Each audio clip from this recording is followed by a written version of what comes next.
ปลายังวะปลาดังแดงเอ๊ะ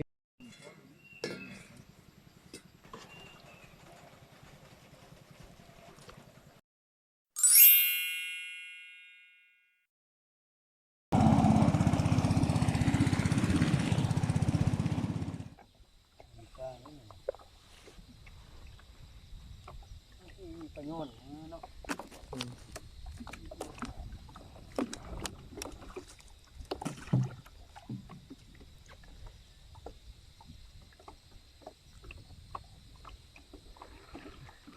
เห็นดินเมื่อกี้บ่เถื่อบ่โอ้ถือคุณเนาะเอ๊ะสองตัวดังนี้ถือตลอดนะ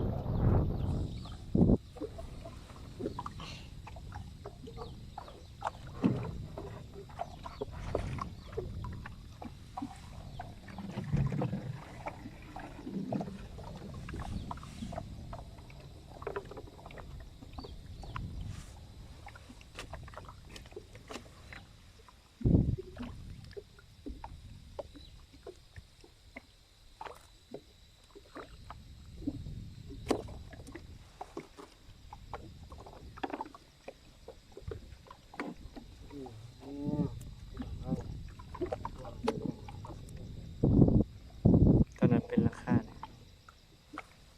30 30 30 35 30 35 30จำกับปันโจกเลยเนาะค่อย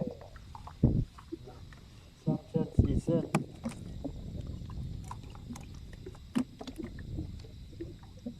ช่วงป่าหน่อยได้ขึ้นเร็วฉันก็บ่ต้อง ประโยชน์นะชื่ออย่างเราเที่ยวเนาะ ยังคือบ่เห็นขึ้นหรอกบัดซุนี้ อย่างเราเที่ยวได้ทั้งหมดอย่างเราเที่ยวได้เลย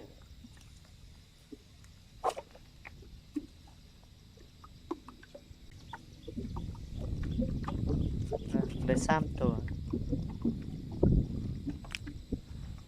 ไปขับเนื้อจ้ะ อย่างผมอย่างเดียว สัตว์ดังๆเด้อ อย่างนี้อย่างนี้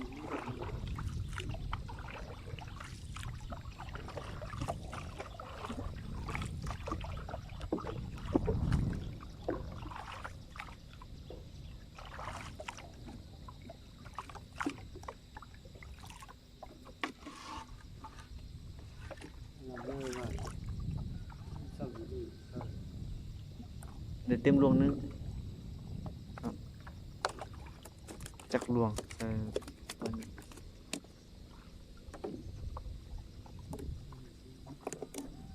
มองง่ายอ่ะพ่อนึกย้ำแต่มองง่ายเลยมันแจ้งไหม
โอ้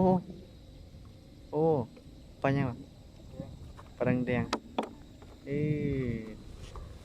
ยกขึ้นเลยอืม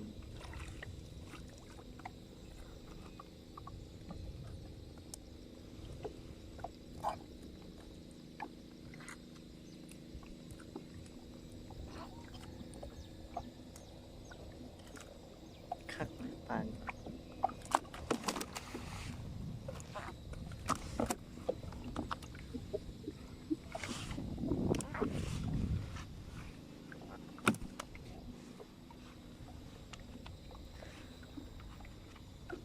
ย่ำได้มันขึ้นปลาแดงๆ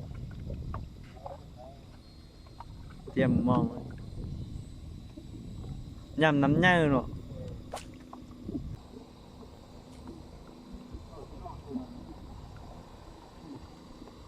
สนุก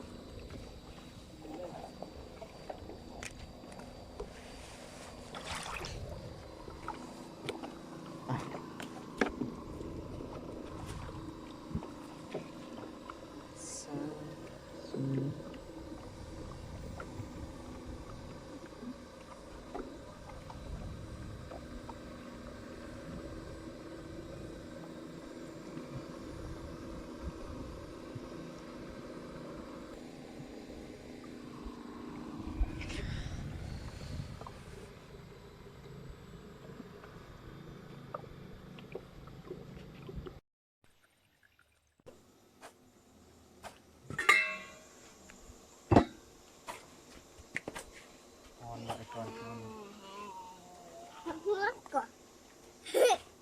เอานี้มาซื้อทับไป กินแม่กินแม่กินแม่ อันนี้ใส่เผ็ดกัดก่อนกัดพูดที่พีมันเงี้ยวพูดบานน้อย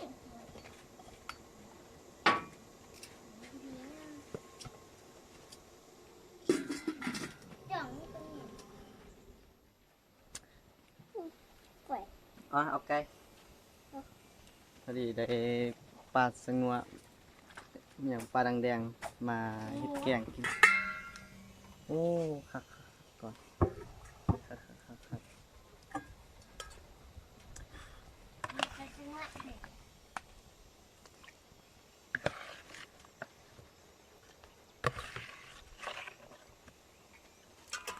ไปจะกินป่าเนาะ ๆได้กินปลา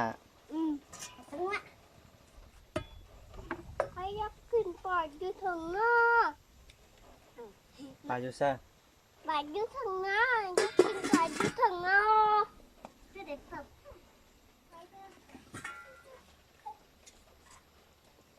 พักมันจะคนออกเลยนะ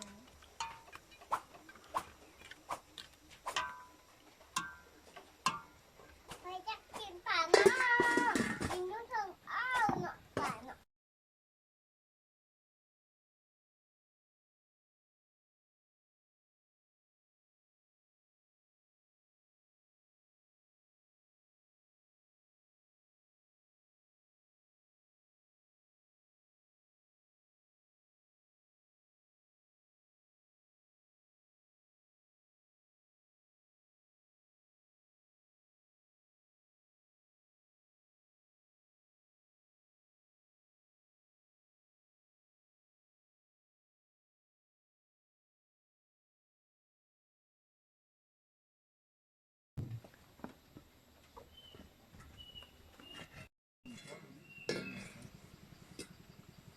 นั่น